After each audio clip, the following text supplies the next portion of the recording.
Blog Talk Radio.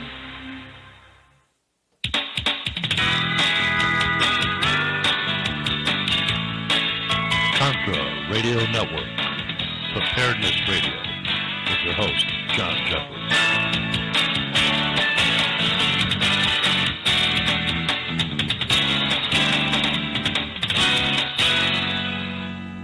Hello, good evening. I'm John Jeffers, your host here at the Contra Radio Network.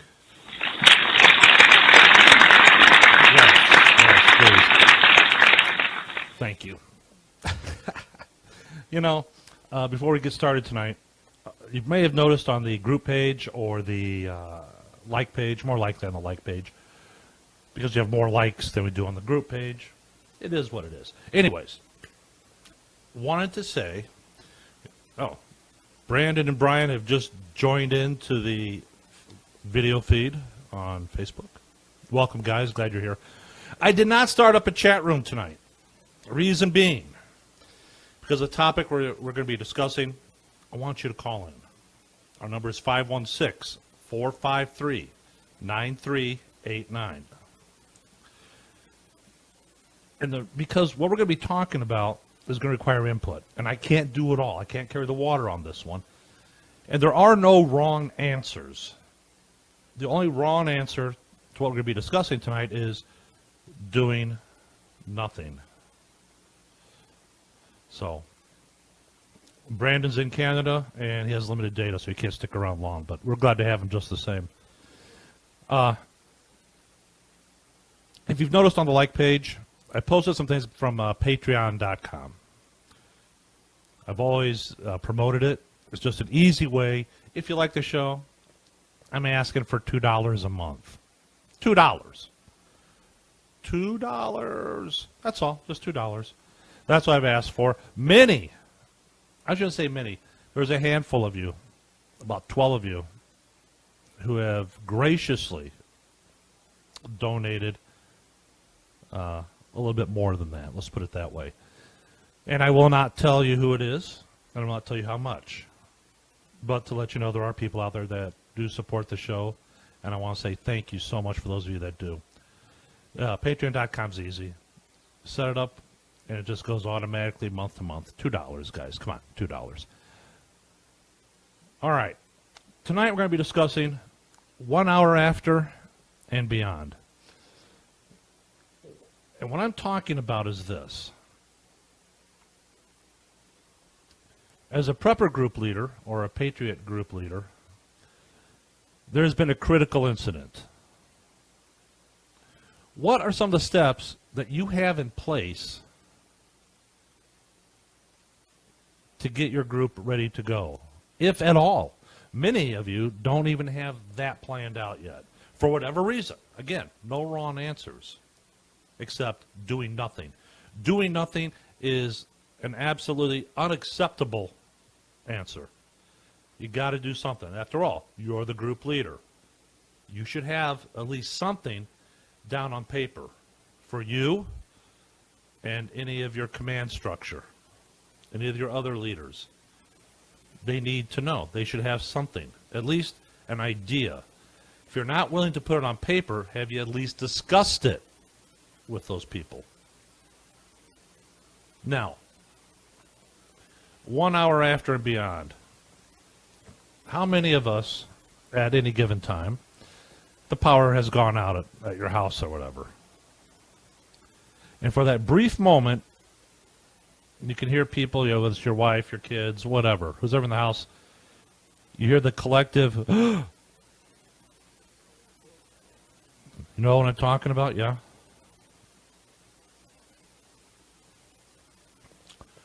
So what I'm talking about is this. Let's assume that it's just not a temporary power outage for whatever reason. Too much heat, car hit a power line, whatever. But let's assume that this time it is a critical incident. And so tonight we're going to play a kind of what are you going to do scenario. As some of the things I put together with the 11th APG, first things first. One, if you can determine if it's a critical incident. Is it? If so, do you have the ability to put out the order to consolidate? That is, time to bring the group together. No more practices. No more what ifs. It's happened. Now, I will let you, the listener, decide what the critical incident is. Is there a way for you group leaders to find out, is this a critical incident, or is it just, a power outage or whatever, a regional problem? Is it an economic collapse? Are things going from bad to worse? Is it going slowly bad to worse, or is it going bad to worse like on a downward avalanche? It's spiraling out of control, and there's no stopping it. Do you, as a group leader, or assistant group leaders, or people in the command structure, do you have a way to confirm, one, this is a critical incident, and two, what to do next? Got a caller right now. Area code 318, go ahead. Hey, John, how's it going? Pretty good, buddy. How you been? Just work, man. Just work. I hear you. Well, we're under a severe thunderstorm warning here, so if we lose power, you know what happened. Okay. We were. I won't have that problem happen. No, sir. You've got other issues. I can't help you with that. I can give you advice, but that's about it. My question to you is this.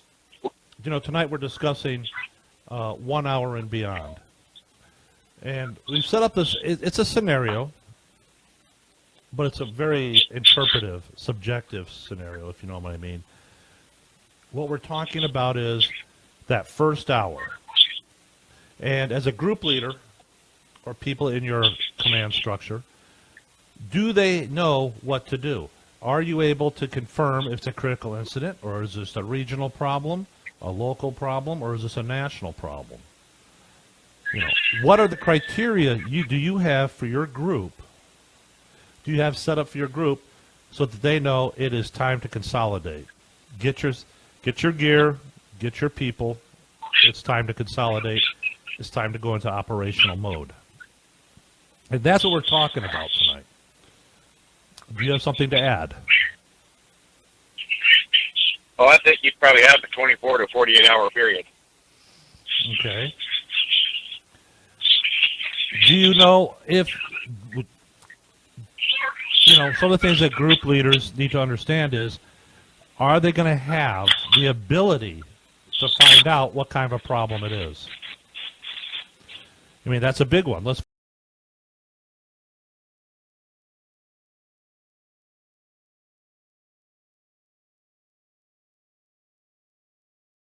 Unbelievable. All right, they reconnected.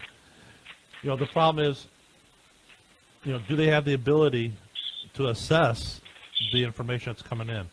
I see Rich just joined us here at the video feed. Glad he's here. Hey, Rich. What do you think, Gare?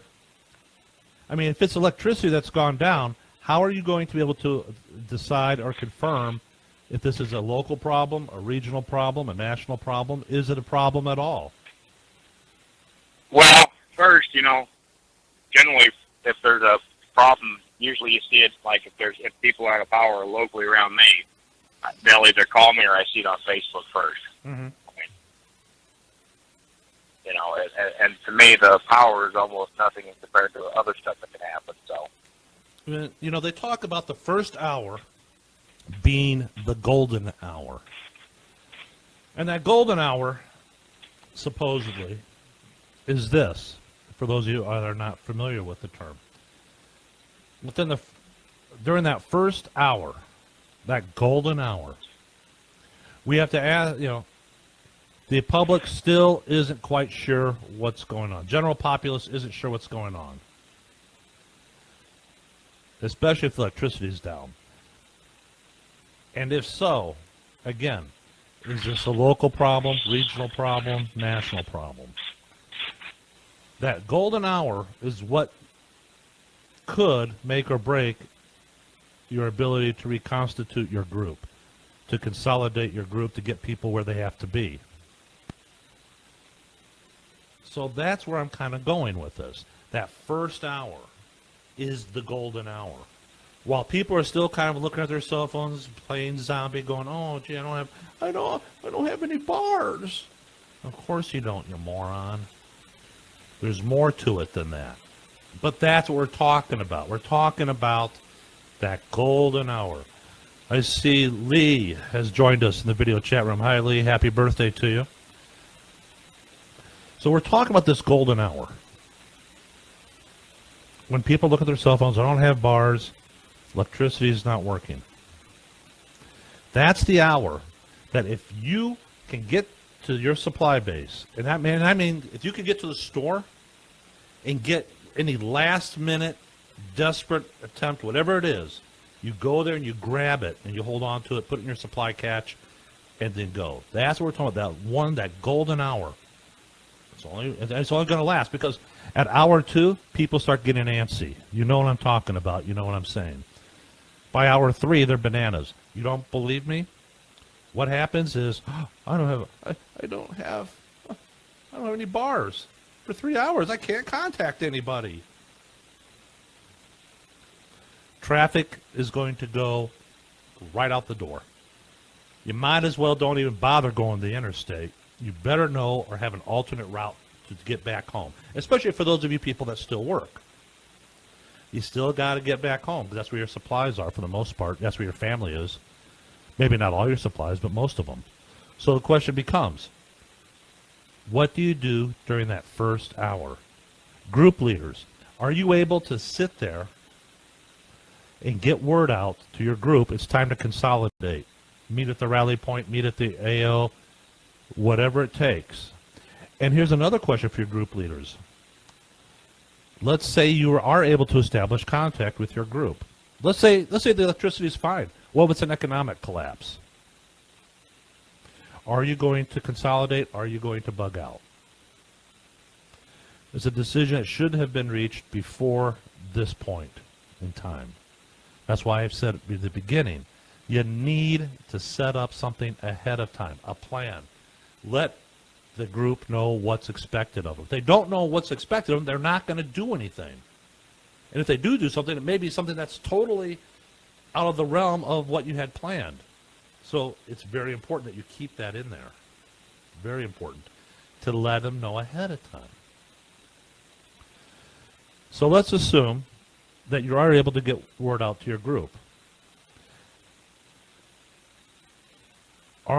Does your group already have, what's the word I want to look for? A better word than a platoon. A fire team, if you will, an action team. You know, you might have people who are part of the group who cannot get out of the house for whatever reason.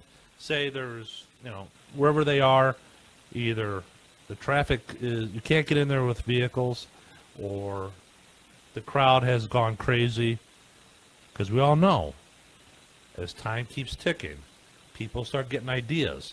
And they get these ideas, they start acting on them. And they're not always going to be logical or reasonable ideas. So how do you do that? How do you get... Here's a great example. Let's say you got some people in your group who are, say, elderly. They've provided you with money, place to store your supplies, but they can't get out. It's either too dangerous for them to go or whatnot. Do you have in your prepper group action plan? Do you have an extraction team? Your extraction team should be made up of highly skilled individuals. 1, that know the area. 2, know what they're doing. And 3, this is very important, they make good judgment decisions. That's probably the first one on my list. Can you make good judgment decisions? If you can, you're on the extraction team, because when you're on an extraction team, you're going to an area where it's seriously dynamic. Things are not stable. Things are moving. It's changing quickly. It's very fluid. You need somebody you need people on your extraction team who, one, make good decisions. Two, have the skills to do it. It's not enough to be able to make good decisions. You have to be able to act upon those decisions. I mean, it's something that needs to be put out there. Something needs to be talked about. If you don't have it, you need to do it. For your extraction team, can you use your extraction team for, say, for really lack of a better term, can you use them as a last-ditch foraging? For example, and I'm not going to encourage anybody to do anything illegal, but I am going to put the idea out there. There are some medical products that you cannot get. You cannot obtain them without a doctor's prescription, and you need to get a large quantity of it. For example, Jim Wolfgram has just joined us this morning. Good evening, Jim. Glad you're here, pal.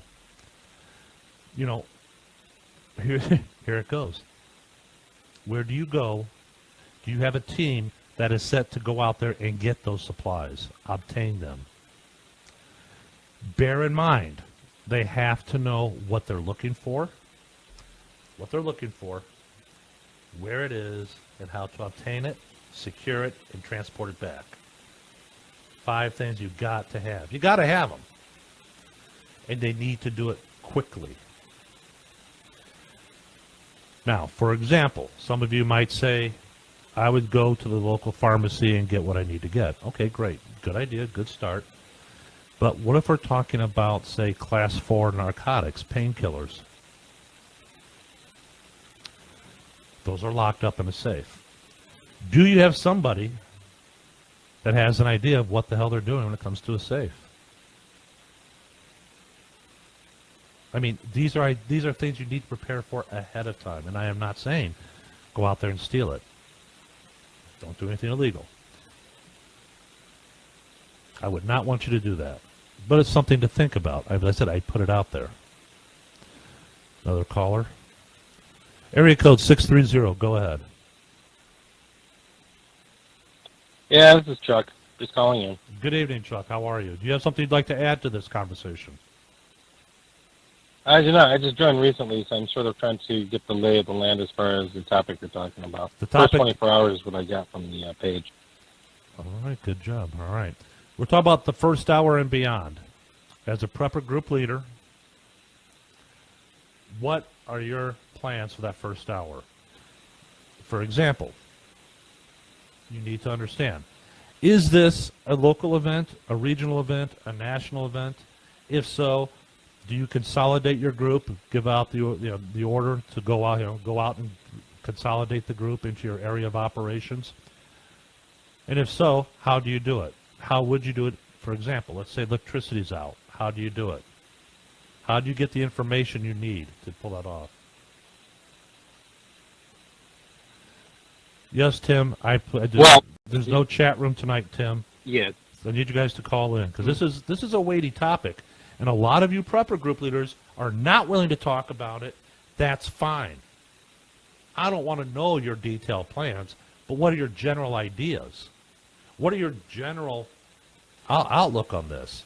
This is stuff that a lot of people don't plan on. They don't think about it. They don't talk about it. They just assume everybody knows it. Wrong answer. Not everybody knows it. Not everybody is clued in on the plan. So, that's why there's no chat room. I need you guys to call in. I can't carry this topic by myself.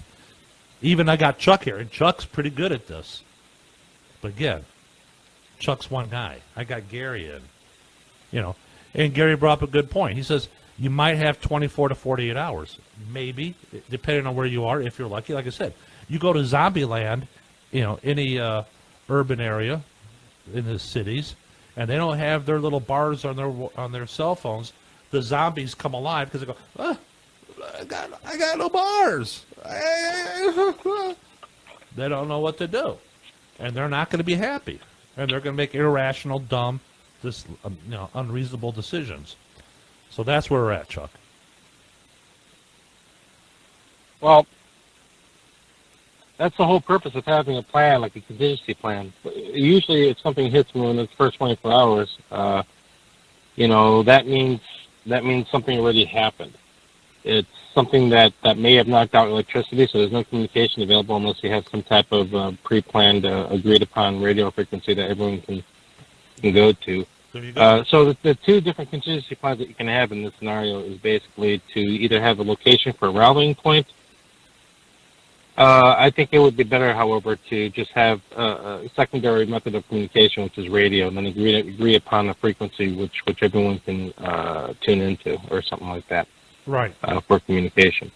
But those are probably the only two things that are out there. Because here's the thing: when something does happen, you might have your preps available, but I bet you anything, it's not packed up in the trailer, it's not packed up in your car or anything like that. So that's going to take some time. Right. Roughly about 24 hours. Right. So, and it's not something where, I doubt the average family, who even if they are preppers, have everything on their trailer ready to be pulled out on a moment's notice if something happens. So it's basically, and it really comes down to individual judgment call, and a lot of people in this scenario will probably not make the right call. So, but even so, the best laid plans out there doesn't guarantee success, and doesn't mean that everyone who are supposed to be in that group will be at this rallying point, or even will be on that pre-designated radio frequency. So, because you're dealing with stuff at home, with kids, with family, and all that stuff. So that's a challenging question. It is. And, it is. Not like the military where you can actually issue a general recall and everyone is supposed to come, period, without any exception. Right. No. And even then, some might not make it. That's very true. Same with law enforcement as well. It's very true. And this is where, and we progressed to the point where we're talking about, what about those members who cannot get out of their house or off their property for whatever reason? Either, their route is blocked by crowds, a mob, the Golden Horde's on the move, that kind of thing. Do you have an extraction team that can, come together quickly, go out there and do what they need to do to get those people in? After all, only the more larger prepper groups with several people on the team may have the resources to even form an extraction team. I agree. I think the minimum extraction team should be about 3 people at the least, maybe 4 or 5 minimum people 3. And they have to be mobile. They have to be mobile. But for lots of people out there who are starting their own groups, maybe they're lucky to even have 3, 4, or 5 people to begin with. So I agree. Definitely an extraction team is out of the question. I agree. But just the same, I would say you need a minimum of 3. And my qualifications were, 1, they have extremely good judgment, and they have good skills, and they have the ability to act on their good judgment decisions. It's very difficult to find people make good decisions. Yes, everybody can make a decision in a split second, but is it a good decision? That's the issue. And can you act upon it? And and don't forget, we're talking about this first hour and beyond. And like you said, there's no electricity. You better have some handheld radios. For example, Right. we've got the handheld ham radios. Those are 4 or 5 watts of power. If you get enough people in there, you can dot it and get to where you have to get. 4 or 5 watts of power is not a lot, especially if it's no direct line of sight. But the good thing is this: the ham radio towers have their own power backup. So if you can bang your signal off the relay tower, you're getting out there. And that's really what we're talking about. So you get the word out. Hey, we need to consolidate. We need to start getting people in here now. So with that said, and again, I would say an optimum number for an extraction team, 7 to 8. I wouldn't even have a problem with 10. But then again, like you said, at the very beginning, your people are coming in piecemeal, a bit here, a few there, and you got other things you got to worry about. And another thing, and I thought it's a great point you brought up, your supplies may not be ready to move. You got to move them from your supply catch into your vehicle or whatever it is you're going to use to get them ready to roll, to get out of there. So again, the clock's ticking, that golden hour, that prime time before everybody starts to panic. Because I guarantee you, without an hour, people are starting to lose their mind. Don't believe me? Remember a couple of years ago, Chuck, we had that big storm through here, and it wiped out power for 2 weeks? Yep. And within the first 2 hours, I mean, the storm was just rocking and rolling. And it just wiped out the power lines. People were losing their minds. Oh yeah, and after the storm passed, there was no power. People were only then trying to go and get some. They were losing their minds. Portable gas generators, and they weren't available because they were all gone. Right. So. And you can't get the gas out of the tanks anyways because, you need electricity to run the pumps. As a matter of fact, Lee, who's in our video, who's with our video feed, she was in the area. She remembers what happened then. The thing of it was, there was, for people who have water pumps, you're not hooked up to city water. All you have is a well. And guess what happens with no electricity? You don't have any water. None. You can't get to it unless you have the right equipment, which is not that expensive, but you should have it on hand anyways. As a prepper, you should have it, just for general purposes. So, am I still on? Or? Yeah, add. Go ahead, Gary. Well, I can tell you, I just got my well up and going, and it's all 100% solar now. Okay, so you're on solar power. The majority of the country is not. Well, my whole thing, everything in mine's on solar, but I just got my well on solar. Well, and you're the exception, Gary. You and Brian in New Mexico are the exception to the rule. You guys are off grid. Majority of preppers are still on grid. Mainly because of where we live, let's face it. I don't think the county would let me set up a solar panel farm in my yard. They'll say, oh, you're out of code. Maybe, but I got electricity. That's not to say they wouldn't let me set up a few solar panels on the wall or whatnot, but they're certainly not going to let me dig a bunker in my yard, which is what I'd love to do, but I got different ideas for that to get around that problem. But that's neither here nor there. We're talking about this first hour. People are starting to panic. I would say probably the first minimal thing. One at a time, guys. The first minimal thing sorry about that. The first minimal thing, if you're really a small group with 2 or 3 people, right? Okay, and if you have families, the first thing to do, because instruction point is a team is out of the question. A rallying point may be out of the question if you're not packed up. But then probably the very least you can do is just have one person already packed up to go, and that person can go to another person's house. It's called doubling up.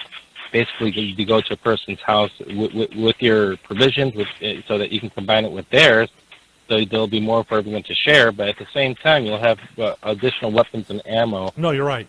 For that house to defend the property if there should be any type of incursions or sieges or anything like that on that property. So the whole doubling up thing, where close family friends get together to help each other out, that's probably the most feasible and probably the most easy thing to set up, provided that you have that type of relationship with their family where they know you and you know them, and you guys are fairly you trust each other in your competencies. So I would say doubling up is probably the next best thing you can do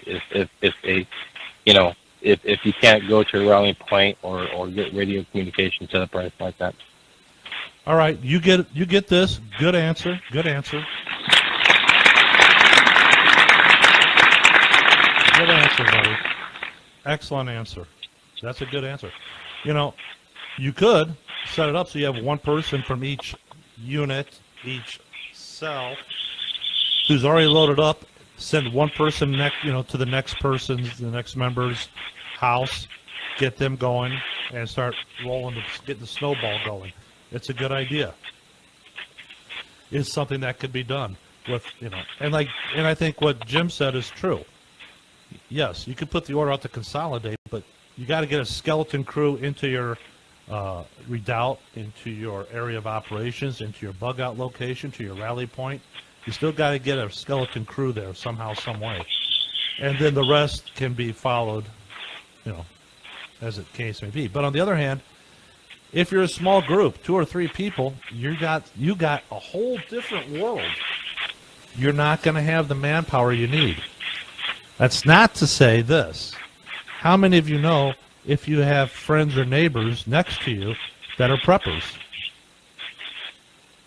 You don't. You don't know. Because of OPSEC. Exactly. Stuff like that, you keep it in the down low, and you're pretty much what's the word I'm looking for, secretive as you're doing that, because there is a stigma attached to that. If everyone knows that you're prepping, they think that you're a doomsday prepper and all stuff. For the most people who are prepping, they'll probably have some extra provisions stashed away someplace, but for the most part, they don't tell anyone that. And because of that secrecy, a lot of those communities do not know each other or trust each other to even set up a viable defense whatsoever. And that's a pretty sad and disappointing thing, but that's the American culture that we live in. No, I agree with you. And, okay, let's touch on something real quick here before we get back to our topic. And Chuck brought up something very well. He says you don't know. However, your neighbors may be providing clues that you're missing. Some of the clues you might be missing, or maybe you haven't noticed them yet, is this. For example, you might look for an American flag outside their house. Or how about this? The Gadsden flag. Don't tread on me. Or what about the guy across the street who's got the silhouette of an AR-15 sticker in the back window of his truck? Or maybe he's got the Second Amendment on the, you can see it. How about bumper stickers? That doesn't mean you're just identifying someone who happens to be a Second Amendment supporter, but you don't know him from a rat in a hole or a snake. You're right, really. But it gives you a clue. Yeah. I didn't say it'd be the perfect choice. What I said was it'll give you a clue. And sometimes that's enough. But like you said, no one said, he may be a serial killer. Who the hell knows? If you've never talked to your neighbors, you don't know. You don't know. And like I said, you got to look for clues, ideas. These bumper stickers are silly, but I'll tell you right now, they give you quite a bit of information if you're willing to look at it. Now, generally speaking, liberals are not preppers. They would rather go to Camp FEMA than rely on themselves. And that's okay. That's their decision. That's not my decision. That's not your decision. That's theirs. So if you've got somebody who's, say, supporting a liberal political candidate, you can bet they're probably not going to be the people you want. Just putting it out there. Is it 100% right all the time? No. But it gives you a clue, an idea, something to look for. Yeah, it's a general rule of thumb, though. But really, when you have a lack of resources and a pool of people to whose talents and competency you can pull from, membership, I think it shouldn't be based on politics, but if anything, it should be based on skill set. But once you put in politics, regardless of the skill set, then there's a whole group of people that you're going to be. No, you're missing my point. You're not going to even. I'm not saying it's political. What I'm saying is you're trying to get an idea of who might be a prepper. And I'm just saying you use that idea as a clue. Not that it's definitive. I don't look. I don't. Let's be honest about it. Most leftists are not going to be preppers. They just aren't. They're more into their cell phone and man buns and being a vegan. Well, they are. I get it. That's your lifestyle. Cool. I don't care. Just keep it the hell away from me. I'm not saying that it's a political litmus test to see whether they'd be acceptable into the group. What I'm saying is it's a way for you to get a clue. Maybe this person might be a prepper. And if he is, approach him. Ask him. Hey, do you do prepping? Have you prepped before? I'm a prepper. Are you? I'm a prepper. You're a prepper. Wouldn't you want to be a prepper too? Well, that's what I'm saying. And even then, they might not even come clean. They might not. It could be. They might not. Yeah, because they don't know you still. It's like Right. it takes a certain amount of trust in order to. But it's get a that clue. It's It's the idea to try to identify. For example, I don't know too many conservatives that drive a Prius. Just don't. Most of the preppers I know are driving the SUVs, the pickup trucks, the usual man vehicles, if you will. Unless, of course, you're Brian over in Northern Ireland who drives a lawnmower around. But that's because he has no choice. Brian would love to have a pickup truck. I guarantee it. He would love to have it.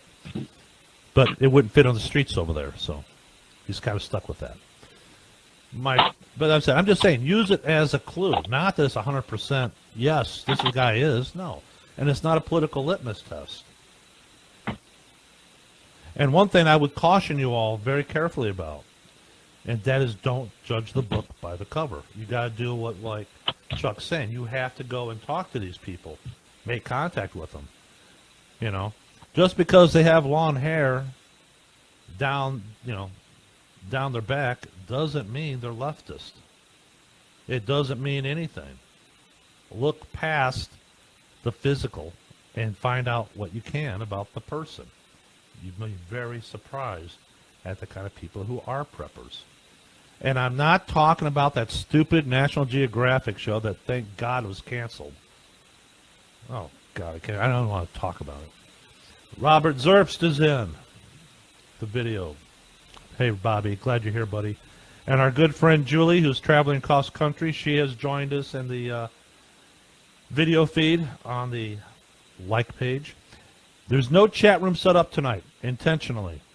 Want you to call in. I want to hear from you. Our number is 516-453-9389. I had to put Gary on mute there for a bit because he was having problems with the kids. He did not lock them in the basement like he should have before calling in the show, but that's okay. Sorry. Overall, though, Sorry. I mean,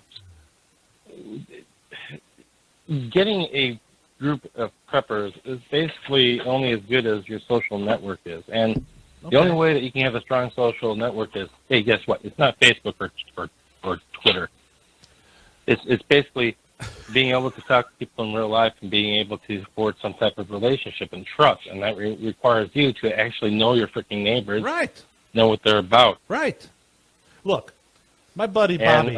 Bobby because of the internet and social media, a lot of people lost that art, and generations who were born into that, they've never even had the opportunity or the choice to even gain that art of being able to socialize verbally in real life. So, it's more complicated now than it was back 20 years ago. It is. Now look, my buddy Bobby, who's just joined us, he's got he retired. He lives on a farm.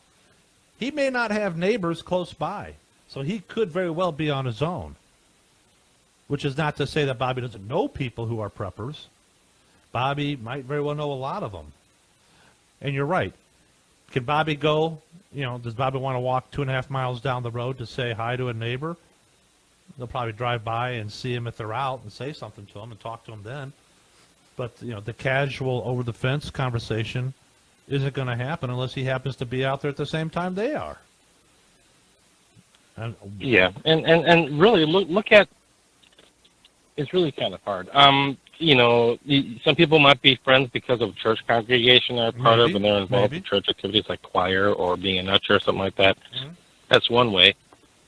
Sports activities where soccer moms and soccer dads or baseball dads or moms will meet other parents who happen to be the parents of a teammate on their children's team, and this form of camaraderie based on their children being on the same team, for example, that kind of stuff. But outside of that,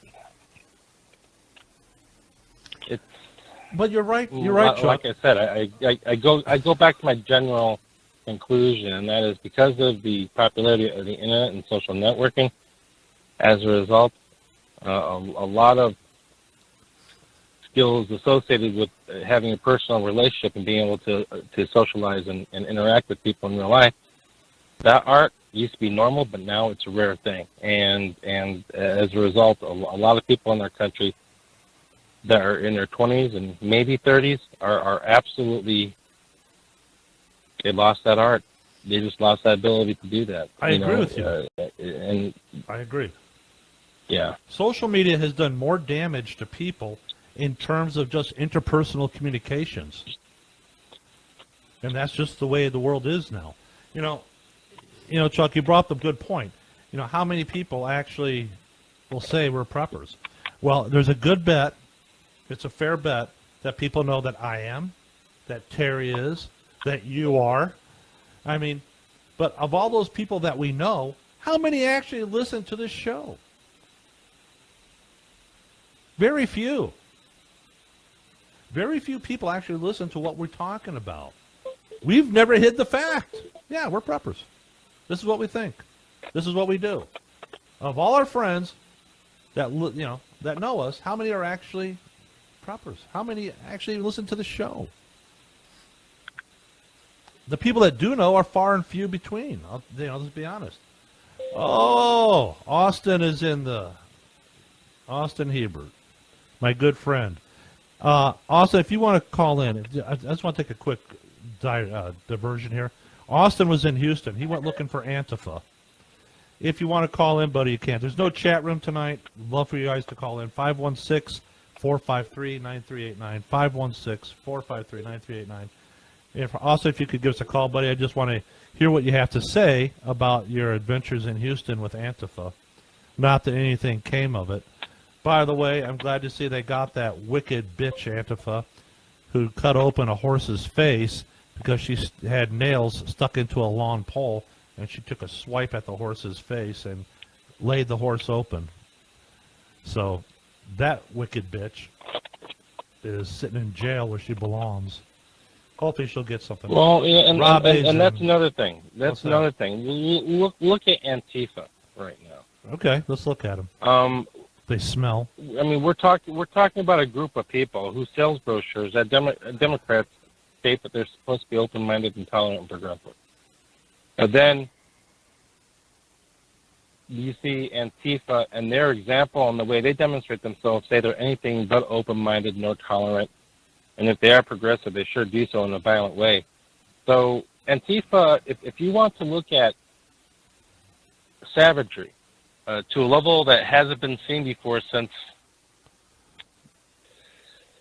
I don't know, like Great Plague, for example, then you need not look further than Antifa. Now, imagine Antifa, but in a world where there is no power, the SHTF occurred, and then that means it would be like Antifa multiplied by 1 million.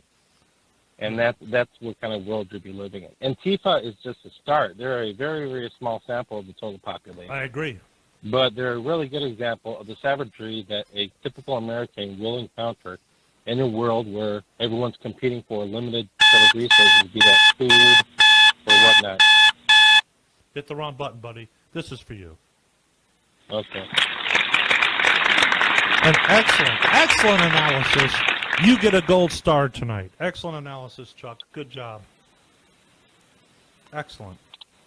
If anything, in recent months I've been hearing more about liberal prepper groups, and a lot of them, their excuse for starting it was because they're scared about an uncertain future by virtue of Trump being elected as president. Now, so you get a whole bunch of people who associate with Antifa who probably will think that they're part of Antifa, if not directly, then definitely indirectly.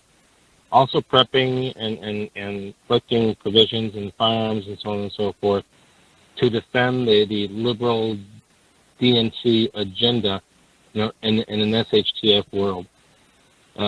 So if you want to look for a group of people who are going to be forcing and enforcing their values onto other people who are not as organized as they are, then you need not look further than Antifa. And by their example, The only other example that I can think of that they may be compared to is, in fact, the Nazi Party in Germany. So I think it's very, very Antifa. I think is a very, very dangerous and clear and present threat to the safety and security and freedoms of a lot of Americans, particularly if they're in a large group, like a mob, and they're very well armed. Oh, they're brave. So they're brave when they're in a group. You get these clowns one-on-one, right. They're running. And you're right. Well, that's the thing. They're not going to be one-on-one. They're going to be in a big group because that's where they get their sense of security at. But that's the same for everyone, to be honest with you.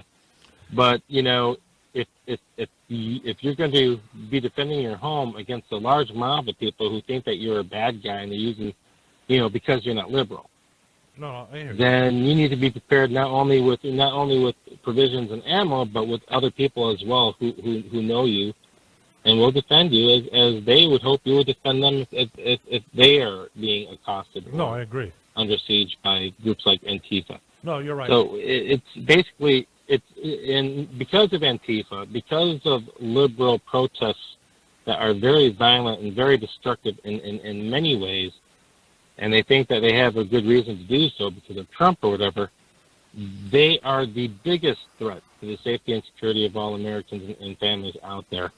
And if that should be one big reason why everyone should think about getting like-minded people who will be with you to defend you and have your back, and you will have theirs. This whole concept of community becomes more important, especially when there is a perceived danger out there that's a threat to everyone. Simply because you're white, or you're law enforcement, or your military family, right, or you're Christian, that's who Antifa is after. Oh yeah.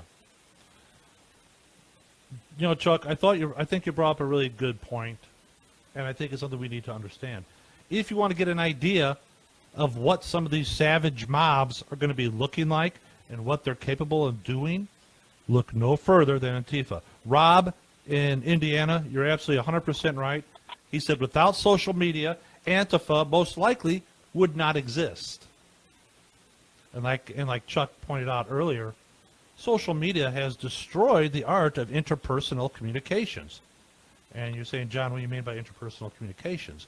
What I'm talking about is the ability to talk to people you don't know, people who may be your neighbors who you don't even speak to because you don't ever see them. That's interpersonal communications, the ability to talk between two people. Social media has taken and wrecked it. That art is, in fact, it's almost an art form, really. It's almost a lost art. Okay. Hold on, I got to get this in. Austin has just put this in on the video feed, on the like page. He says, just to clarify, I wasn't at the rally when Antifa showed. Had to get to work, something Antifa is very unfamiliar with. We were getting regular updates on our local 3% group. They were greatly outnumbered, and the only fighting that occurred was when some patriots helped the cops out some Nazi punks. Wanted to clarify, you can't call in now. That's okay, buddy. Thank you for putting that in there and clarifying it. Good job. Thanks, Austin. Some of the things I want you to understand is we're just talking about the first hour. Now, getting back to that first hour, like I said, people are going to be lost, confused. This golden hour is when, if you are missing some preps, or maybe you need a little extra, and you go, you go to Walmart, I don't care. You go to Myers, wherever you go. You get there, you grab some last-minute foodstuffs, you run to the sporting section. Oh, look, 9mm ammunition. Into the cart, thank you very much. Oh, 40 caliber? Yeah, I'll take some. 5.56, why not?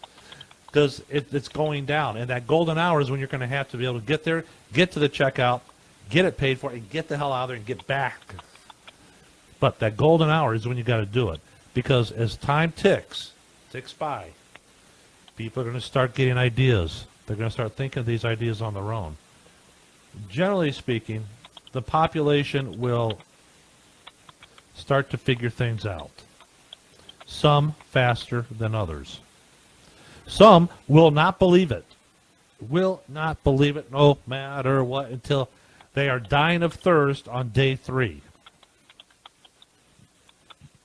Others, like preppers, who are always, look, as a prepper, more often than not, we're watching the news. Just because, trying to get that, jump if we have to do. Rob says he's going to go for building materials. Good point. Grab nails. Grab some hammers. Grab wrenches. Grab whatever you got. Whatever you're lacking during that golden hour is the time to get it. You're going to have to get it quickly and hold on to it. And then be ready to consolidate. It's like Chuck said. Sometimes you got a supply catch. You got to get it ready to move. We're not talking a few boxes. We're talking about people who have been prepping for years. They've got the food, the water, and everything else. And that's why, as a group leader, it might be imperative for you to send them some help. Like I said, you get 3 or 4 people into your group, say, look, I need you to get over to Ralph's house. He needs help loading up. You send them there, help Ralph get loaded up. The sooner you get Ralph loaded up, the sooner you get the supplies coming in. And plus, now it's not just Ralph trying to drive and defend his supply catch. He's got 3 other people to help him. Just think about it. You have all these things going on. Chuck, before we go, I want to ask you something. What's going on with the 11th APG Prepper Group website? What have you got up for us? Well, right now, I have the Prepper Group website layout already there and ready to bring live. But like I said, I'm trying to start up something locally here, and that's where until I have a couple of people officially part of the group here locally, I don't see a need for the website as of yet. And to be totally honest with you, the other website for the Preppers CRN resource page was meant to be a proof of concept, if you will. Okay.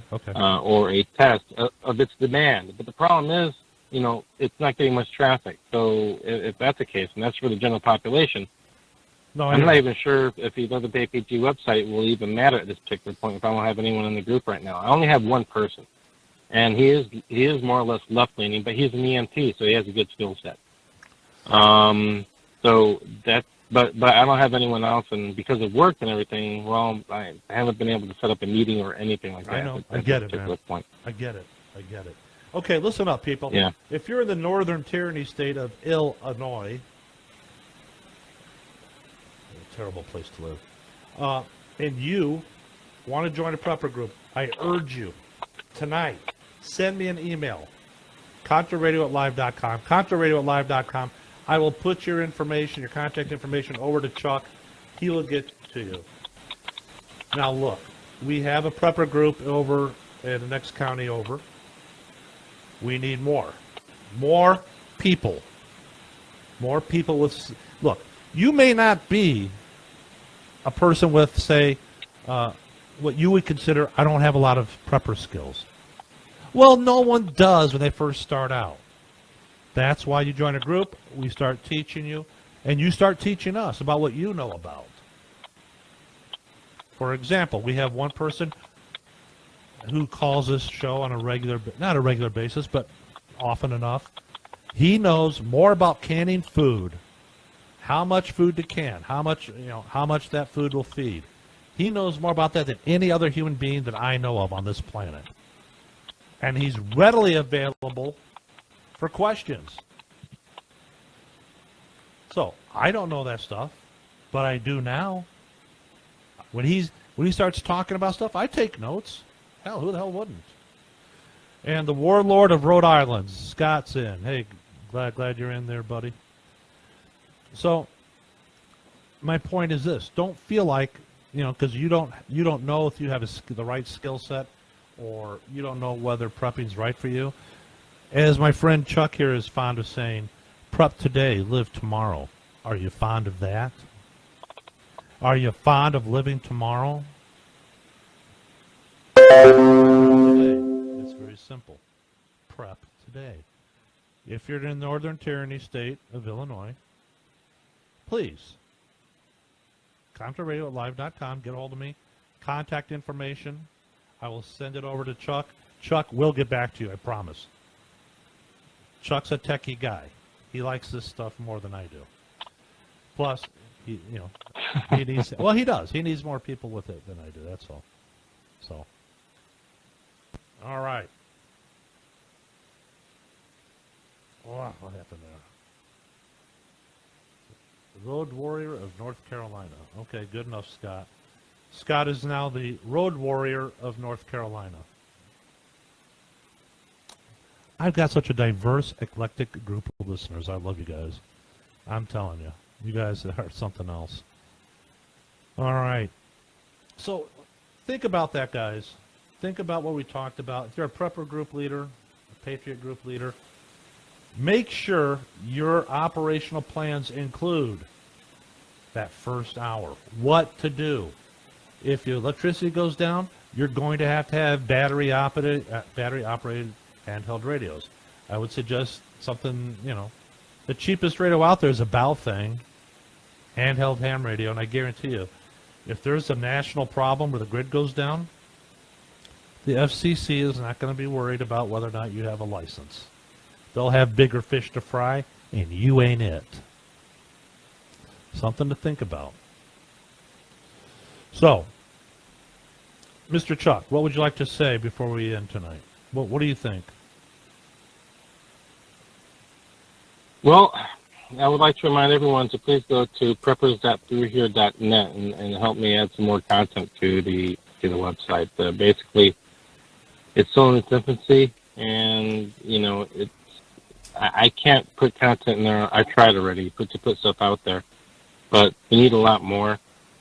It's not enough to simply, hey, you got the CRN Facebook page and all that stuff, and you put information on there, then it scrolls down there all the way, and then you can't really relocate it and get the information as future reference. So right.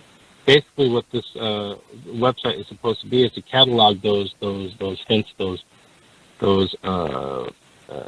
techniques and tactics and things that you should get in a way that's easily retrievable, so people can quickly find it as a reference efficiently and with little complications, rather than just going down sliding your web browser down to try to see if you can eventually run into it, because it was like 3 months ago, right? Right.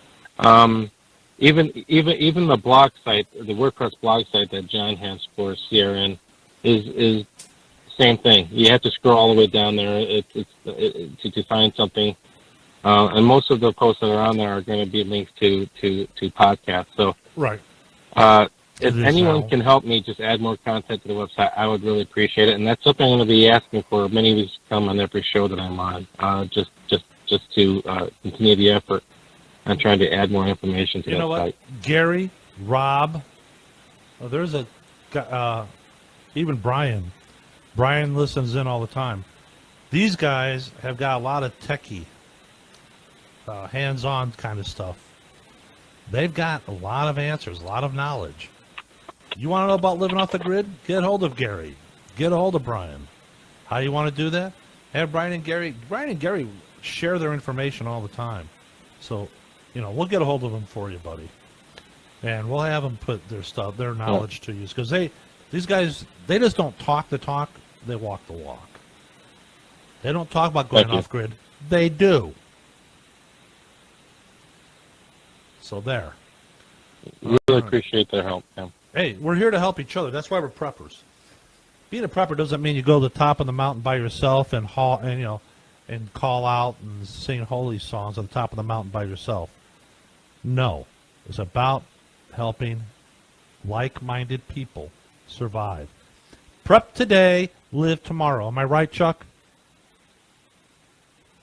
You are absolutely correct. There you go. Now I will go to the mountaintop and sing that from on high. Thank you. All right, buddy. Hey, thanks for calling in, my friend. I appreciate it. Okay? Oh, next radio show. Thank you for having me. You know what? Next radio show, I want to do this. Let's talk about places to scavenge. You got your group consolidated. You're going to send out patrols and teams. I want to hear from you. I'm not going to set up another chat room for this episode coming up on Wednesday night on the roundtable. I want to hear from you. Where to go to scavenge and what to scavenge for. So you got 72-hour notice to figure this out. Where to go to scavenge, what to scavenge for, and let's say we're 3 weeks into a grid down situation. Let's make it easy. 3 weeks down into grid down situation, and you got to start finding stuff. Where to go, what to look for. That's going to be our next episode. You guys like that? I like that. I think it's a great idea. And for my buddy Brian over in Northern Ireland, thanks for joining me, buddy. I know it's late at night for you. Thanks for joining us. Let me think. Julie should be ready to roll next Saturday. Yeah, because she's on the road for the last couple weeks, making her move cross country. She's going to have a lot. She's been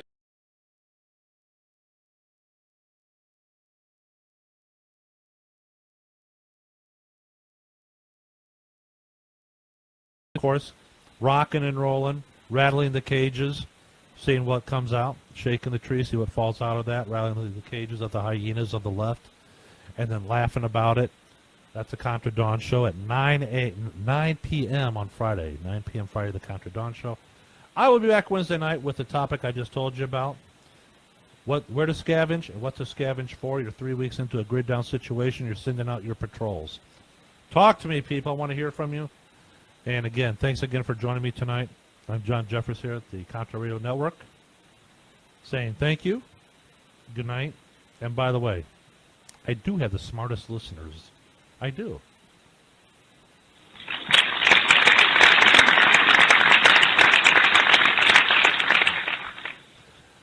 Good night, thanks again. Thank you for using Blog Talk Radio. Goodbye.